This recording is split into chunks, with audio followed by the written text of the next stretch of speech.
This is One Sentence News, a daily podcast featuring 3 news stories with a sentence-long summary and 1 sentence of context apiece. I'm Colin Wright.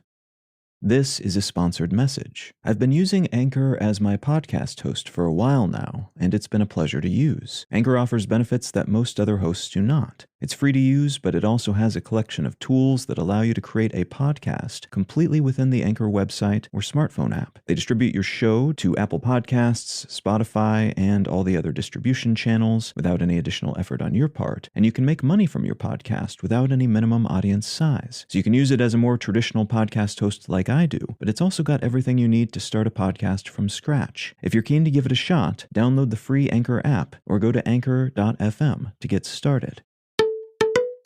It's Wednesday, July 27th, 2022. Let's talk about the news. From the Washington Post, Russia says it'll withdraw from the International Space Station after 2024. The head of the Russian space agency, Roscosmos, announced yesterday that it will fulfill its current commitments to the International Space Station, but from 2024 onward, it will instead focus on its own orbital space station. The Russian government has hinted since 2021 that it intends to leave the ISS project sometime soon, due in part to the station's state, it's aging and a little ramshackle, and in part because it wants more control over a chunk of orbital real estate. The continuing and expanding diplomatic rift between the US and Russia has reportedly served as the last straw, and the agency is now saying that the only way they would consider staying involved in the ISS post-2024 is if the US drops its sanctions against Russia. From the Wall Street Journal, NFL launches its own streaming service, NFL Plus. The National Football League has announced a new streaming service called NFL Plus, which will give subscribers access to live regular season and playoff games via their tablets or smartphones. That mobile focus is part of what makes this move interesting, as it implies the league intends to continue promoting its existing TV-based streaming offerings and working with media partners to show their games on traditional television. It's also interesting because NFL games are the most viewed content on traditional TV in the US at the moment, and this indicates we may see more such entities, sports and otherwise, entering the streaming war with focused content rather than channels containing an array of different sorts of TV shows and films. The service will initially only be available in the US, but the NFL has said they'll expand it globally eventually.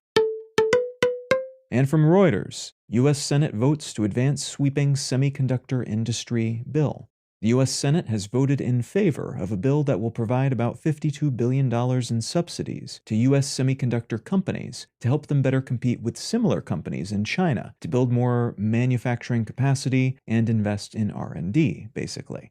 President Biden has framed this competition as a national security issue, despite protests from opponents that these companies are wealthy and doing just fine without government assistance. And the bill is expected to be passed by the House as soon as next week.